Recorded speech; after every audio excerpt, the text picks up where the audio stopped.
Hello and welcome to FatBoss Weekly Season 2, Episode 16. Hello. And for the people who don't know, FatBoss Weekly is mine and Lawrence's weekly news show where we talk about a bunch of wowie news type stuff and anything else that is important to us and whatnot. And whatnot indeed. Whatnot has been going on. Plenty of whatnot. There's so much whatnot, like Blizzcon and like a bunch of shit. But we're going to go, before we talk about Blizzcon and shit, Garrison's, Lawrence, which you might not know what Garrison is, Lawrence. We haven't talked about this on the show ever. It's a little house that you build on Draenor. Oh yeah, I remember. And like you'd send people out and Farmville or something. But it sounds really, really cool. Everyone loves the idea of Garrisons. But some strange news came out about it from Mumper on Twitter, who's a lead developer over at Blizzard, and he said, "We have moved away from the choose your own zone model once we realised we wanted to heavily integrate the Garrison into the levelling flow. Horde is in Frostfire Ridge and the Alliance is in Shadowmoon Valley."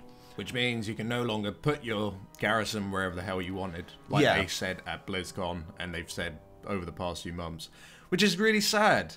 I don't like this idea. I really like the idea of putting it wherever the fuck you wanted, but it seems that they want to put it in the leveling experience, in their own words, the leveling flow. They want to integrate it in there so heavily that they're keeping it in the starting zones, because they did say that they wanted you to visit your garrisons really early. Yeah. And maybe there's so many small technicalities, or it'd be so non-player friendly for you to like have to keep bouncing from one zone to another just to go back to your garrison or whatever. Especially if it's brought in so early, like you're level 90 or 91, they're like, "Oh, it's time to build your garrison," and you're like, "I want to build it 9 grand or something," and then like it's kind of like, "Well, you shouldn't really build it there. You're a bit low at the moment." It's I'm going there anyway, and you just fucking die. So, to be honest, I didn't really know how it was going to work anyway, placing it everywhere, because I guess there'll have to be plots of land that's completely unusable apart from garrisons sort of areas, because they need to have a mine. Each one has to have a mine, so it has to be on a place with a hill where you can put a mine, and it has to have different levels and shit. So I didn't really know how that was going to integrate it into the whole world anyway, but it's still a bit of a shame. Ultimately, down the line, they could change it. They could make it so you can. I think it's just for now while people are leveling. Possibly. But we'll definitely have to see what progresses out of this. So it is a little bit of a shame, but I'm kind of glad that we get to get it so early in the leveling experience, because I really, really like the idea of garrisons. But ultimately, if it is shit, it's going to be horrible having to do it. Especially if you're someone who doesn't care. If you don't like the idea of garrisons, having to do them to level would be really bad. So hopefully they don't integrate it that hard. Well, hopefully it's integrated optionally, as in like you can do it, but you don't have to do it, you know? So we'll definitely have to see how they decide to lay it out, but interesting news nonetheless. So continue away from that, the prices for pound sterling has gone up. So if you're in the UK, from the 30th of April, you're going to have to pay more for your WoW services. Alex, take it away. Okay, so let's just quote it directly from what they said. Okay, so they said, "We will shortly be adjusting the pound sterling prices of some of the optional services we offer in World of Warcraft. We regularly review our pricing and services around the world to make sure we're offering what we feel is the best entertainment value for the cost." And the upcoming adjustments are being made with that goal in mind. Now, the pets, I'm just going to go through it very quickly. Name changes, quid more. Same with the appearance change, the guild name change, character transfer, race change, and faction change are all £2 more. So, let me get the majority of the new stuff's remaining the same price. Yeah, like the character boost and all that kind of stuff is still the same price. But let me just get this right. So they're saying, like, this is for the best entertainment value for the cost. People find the name change and the race change is so entertaining, right? They're so entertaining that Blizzard's like, oh, people just they're not having as much fun as they could because they're not paying enough. Like if we make them so they pay more, then they're gonna have shit ton more fun. They're gonna have so much more fun. Oh dear God. They're a business at the end of the day. Inflation happens. These services are pretty old. The ones that they have increased the prices are relatively old now. Not all of them, but some of them. So the prices go up. And the thing is, they're now a similar price to, in terms of like currency exchange, to what they are in Europe with the euro. Not in America. America, they're actually still a lot cheaper with the dollar. I mean, we're talking conversion right now, but the thing is that it's just. Like, there's going to be so many people like, yeah, it's always going to be a paid service. Oh, why are you doing this? Oh, Blizzard's doing everything. They're a business. But it's like no point defending it that the fact that this is an automated system that costs Blizzard like less than anything to fucking change. And the thing is, like, with the name change, appearance change, and all that kind of stuff, race change, Well, race change may be a little bit different, but all that stuff, fair enough, because it doesn't fucking matter. If you want to change your name to Humpty Dumpty to something else, I don't really care. But it's to do with the server transfer for me. That's what pisses me off, that even has a cost. Because server transfers in this game, sometimes you have to server transfer because your server is just dead. It's just flat out dead. But to be fair to them, they are making cross-realm fundamentally a part of the game. Like, it's becoming more and more apparent they're allowing you to do far more things cross-realm. Yeah. So it's not... It's going up to Mythic. You don't have to. Yeah, so in all fairness, it is a small amount of people that actually have to change server in order to do what they want. Because even though quite a few people do Mythic, it's still not a huge proportion of the player base that are going to be doing Mythic. Yeah. So, yeah, it just annoys me that, like, I don't even use these services anymore. Like, very rarely I use, like, the character transfer or anything like that, the realm transfer, but it just makes me sad. It makes me angry. But I can't do anything, Lawrence. I can't do anything. Fuck. Now, there's been a little bit more insight this week with Warlords of Draenor. There was a dev interview on the Warcraft YouTube, actually. Yeah, on their WoW source videos, yeah.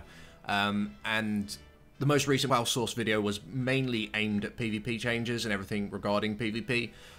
Me and Alex don't do PvP. We don't know a lot about PvP. Yeah, it's a bit terrible. But there was one thing that was picked up in the interview that I thought was really, really good, was that they're making it so raid testing will start taking place during the beta a lot earlier than it has been with previous betas. And that there is going to be technology in place to let you zone into the Blackrock Foundry at level 92. And you will temporarily be increased to level 100. Just for raid testing. Just for raid testing. So you don't need to get on the beta as soon as fucking possible. Get to 100 as soon as possible. Yeah, I remember having to do that in Mist. Yeah, exactly. Doing that for the Mist beta was like a pain. To get your whole guild on the beta, to level up on the beta, was difficult. Now, you don't necessarily need to be level 100. Well, I mean, the number they stated here was 92 and above. And the main reason why I think this is so good is because it means more people are actually going to be able to test the content. Yeah. Which means that Blizzard are going to get more information and they're going to be able to see more bugs. Yeah, and make it so that even get feedback from the community like, this mechanic's just boring, and then they'll be like, oh, okay, maybe we can add like sparkly shit, and everyone will be like, oh, it's great now. Because it's really frustrating, especially for us, when they release content when it's actually live and then change it a week later. Yeah, just because they didn't do everything what they needed to do on the beta. Yeah. So, or the PTR, for Siege of Ulgrimos example. But yeah, that was really, really good. They also talked about a alpha realm that they're going to be doing that is for PvP only. There's going to have level 100 pre-made characters and almost the entire world disabled. So you'll just like be on an island or something? Something like that, yeah. Which will give them even more feedback regarding PvP and all the different class changes and everything like that. So yeah, it looks like they want more information, which is great. And they want to test it earlier, which is good. Now, Lawrence, more patch notes that we've kind of missed out here and there. Yeah, the current alpha patch notes that are on the Blizzard website, both on the EU and US, whenever they actually add anything new, it's always put straight into that post, or whenever there's something new, a new announcement or anything like that, it's put straight back into those posts. It's just like those posts are sort of like an ongoing thing, then updated constantly. And recently there have been a couple of new updates. They were talking about combat reses. Yeah, so they said that combat resurrections are an extremely powerful tool that players have while in combat. Naturally, we apply some limitations. So in Mists of Pandaria, the limit was 1 resurrection during a given raid boss encounter for 10 player and 3 for 25 player, like raids. With flexible difficulty introduced in patch 5.4, we erred on the forgiving side and gave flexible raids 3 resurrections regardless of raid size. They then went on to say that in Warlords of Draenor, the flex tech has been expanded to more difficulty levels, and we needed a new system to handle combat resurrections more fairly. We knew that continuing with the constant 3 would encourage using the smallest possible raid sizes, while scaling with hard breakpoints would discourage specific group sizes just under those points. Additionally, the limit is not shown anywhere in game, so it can be easy to lose track of how many resurrections the raid has available, or even know that the limit exists. So they said that they build a new system with more transparency and improve usability. So what they're planning on doing is making that while you're in a boss encounter, all combat resurrection spells now share a single raid-wide pool of charges that's going to be visible on your action bars, or on the actual button on your action bars. And upon engaging the boss, all combat resurrection spells will have their cooldowns reset and begin with a single charge. And the charges will accumulate as the fight goes on. Right. So the example that they've given is that in a 10-man raid, 1 charge will accumulate every 9 minutes, and in a 20-man raid, a charge will accumulate every 4.5 minutes. And this is during a boss encounter, so I don't know how long they're planning on making their encounters. And they did go on to say that the amount of charges will be deducted as a combat res is successful. So when a player's actually hit accept. And that your raid frames now will show a debuff indicating that the dead player has a pending combat resurrection available, which actually is on there now. I don't know why they said that anyway, but yeah. Outside of raid boss encounters, combat resurrection spells will still retain their normal cooldown behavior. So it's only in raids that they'll have this new weird charge system. I kind of like I like this charge system idea, but I don't really get the idea of like the duration. 9 minutes for one stack. I think it was an example. I think that's just an example. Say it's like 20 player will probably get it twice as fast as 10 player. I think that's the idea, not necessarily there will be 9 minutes. But yeah, I mean, because that fundamentally was a problem. I mean, as they pointed out, if you're going to go to a flex and you have 3 battle reses, going with 10 players is much better than going with 20 or 25 because you can fuck up so much more. Yeah. But obviously with this new charge system, it means that you won't be able to throw the reses out as you would in, say, 20 man or 25 man or whatever. So yeah, pretty interesting nonetheless. I really like that change.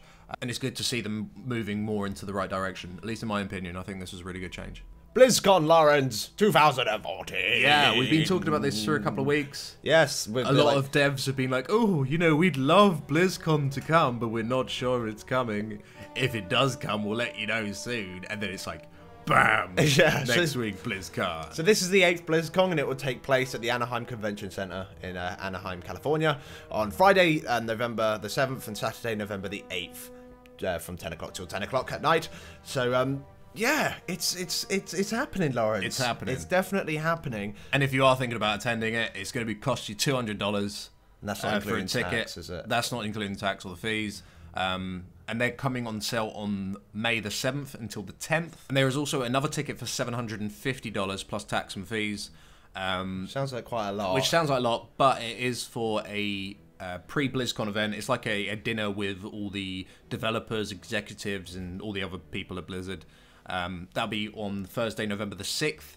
And it's a charity dinner, It's a charity event, yeah. So that's really, really awesome. And tickets will go on sale for that on Wednesday, the 14th of May. Yeah. At 7 o'clock. And of course, you'll still be able to get your virtual ticket if you want that. I don't know how much that'll be. I guess they haven't given any details on how expensive that's going to be. It's probably going to be the same as last year. No, it won't. It'll be £2 more.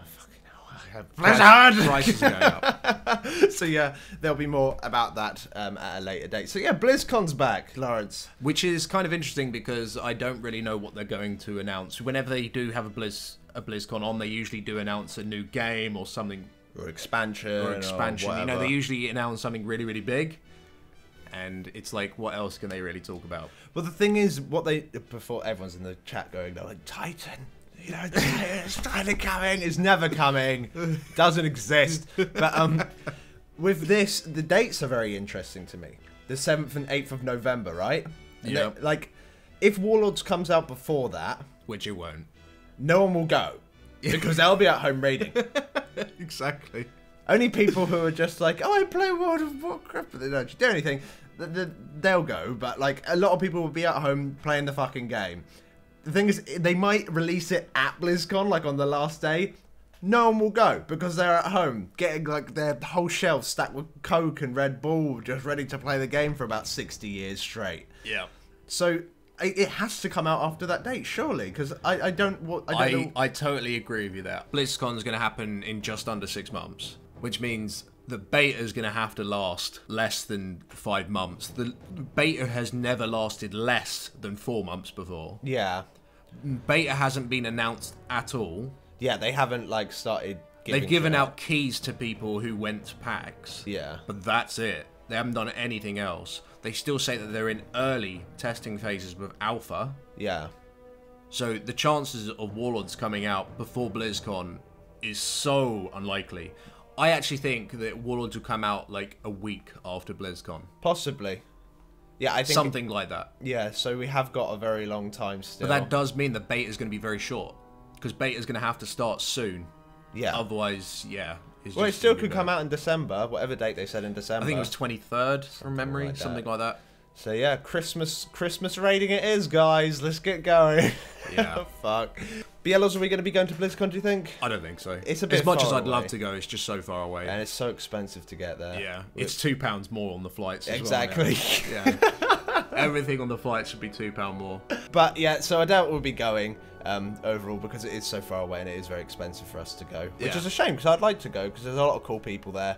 But yeah, I doubt we can make it, which is a shame. But either way, looking forward to BlizzCon. We'll probably be watching it from home, crying because we're not there. Yeah.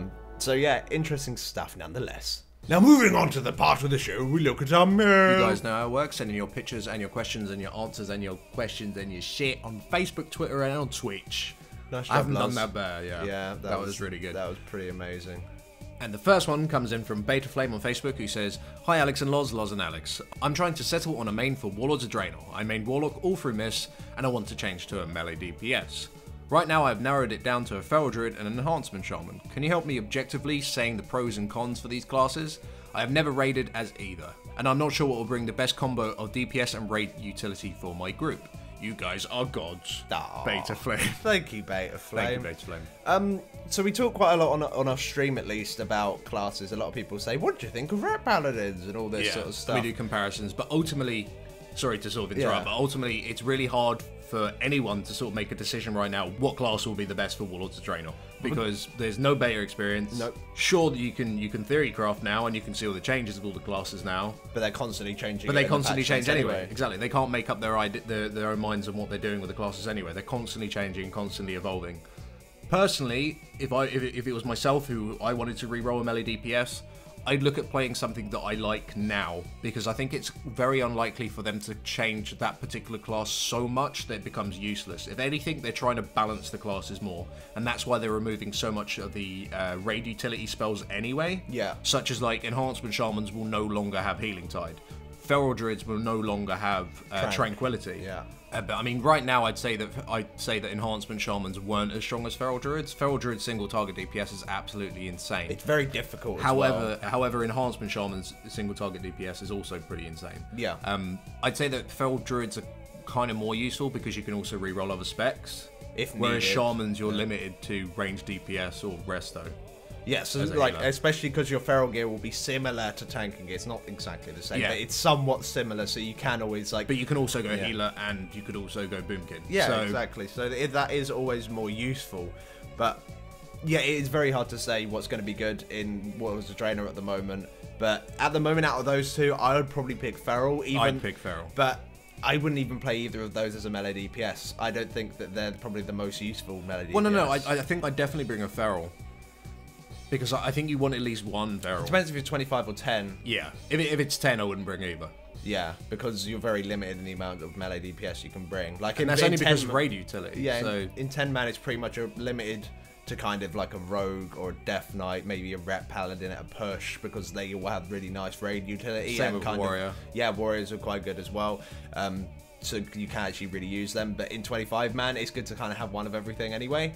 Rogues you normally stack, actually. You normally have a couple of rogues. Oh, well, Smoke Bomb's amazing. Smoke Bomb's really good, and rogues can do like stupid jobs like killing the engineers on Garrosh by themselves and all that kind of stuff. So yeah, it's completely up to you, but out of those two, feral, I'd guess. Yeah, I'm going to say feral. And the next one comes in from J.R. Smith on Twitter. It's the first Twitter question we've had in a little while. Who says, "Do you ever get bored of doing the same raid over and over again once your guild has beaten it?" So me and Loz, we stream our main raids, don't we? Yeah, we do our main raids every Thursday on Twitch. With the I'm sure most of you guys watch that anyway. And I don't find it boring, no. I mean, I think it's slightly different for us because we do stream our raids. And when we're streaming our raids, we're also talking to you guys. And there's different people in there every week. And our stream is very much about, like... Talking to you lot. But if we wasn't streaming, yeah, I'd be hopelessly bored, I think. But the thing is, I mix things up as well. I have 5 healers, and I bring whichever one I want to whatever fight I want. Yeah, that's different. So if I go to one fight and I think, oh, I healed this on my Shaman last week, fuck it, this week I'll heal it on my Paladin, why not? That'd be fun. I'm just playing on my Hunter because I've only got one other good character, which is my Rogue, and I like to save that just in case I do normal mode, raids with the Twitch group or whatever. So I do bring my Hunter every week, but the thing is, I'm still learning quite a lot about my Hunter. Even though, like, I'm doing, like, good DPS, but every time I go in, it's just like, oh, maybe I could try this a little bit on this boss, or try this a little bit on this boss, and, like, vary things up and see how it works. And I like progressing my character through gear and stuff like that. And the guild that we're in, there's really nice people in it, and it's not, like, it's a nice environment to raiding anyway. It's a good environment, and also the leadership of the guild and the members of the guild understand that this content's going to be around for a long time, and we need to mix things up to make it more interesting. Yeah. So one week we'll do really stupid tactics, or someone will go for a ridiculous DPS or HPS pass. Yeah. Or we'll solo tank Iron Juggernaut. Why the fuck not? Oh, tank yeah. with 15 stacks or whatever. That was Saku, wasn't it? Fucking hell, that was so scary. That I was wasn't really even healing, scary. and my butt was really clenched. scary. I was like, oh dear God. So yeah, it is all about varying it up, and the thing is, we were doing 2 raids a week, 1 main raid and 1 alt raid, but it was kind of like half and half each. But then it was kind of like, this is going to be here for a long time. Yeah, it got to the stage where it was becoming boring. But it's very, very important that I think it's very important that you at least raid, like after you cleared the content, either once a week or once every 2 weeks or something, to keep the group together. Yeah. And of course to trial out new people as well, because we're still recruiting into the guild and everything, so you got to still trial those people out and see if they're good, and how they work with the raid team and everything. So it is important that you continue raiding after the content's done and dusted, because people might just get bored and start playing Diablo. Yeah, it's a good way of keeping your group of people together, and sort of keeping everyone informed on what's going on. And as long as everyone's enjoying themselves, it's great. Yeah. So, but yeah, I'd say right now I'm not bored of it. No, not at the moment. I think it's cool. Maybe November. Maybe November, yeah. But anyway, thanks for those questions, guys. That's all we've got time for this week. If you would like to be featured in next week's show, please do send us in your mail. Send it on Facebook, Twitter, or on Twitch. Everything we've discussed today is in the description. There's a link to the developer YouTube video on the WoW YouTube, as well as all the BlizzCon information, as well as the BlizzCon press release, which is actually quite an interesting read. You guys can go read that. But thanks for watching, and we will see you next time. Thanks for watching. Thank you.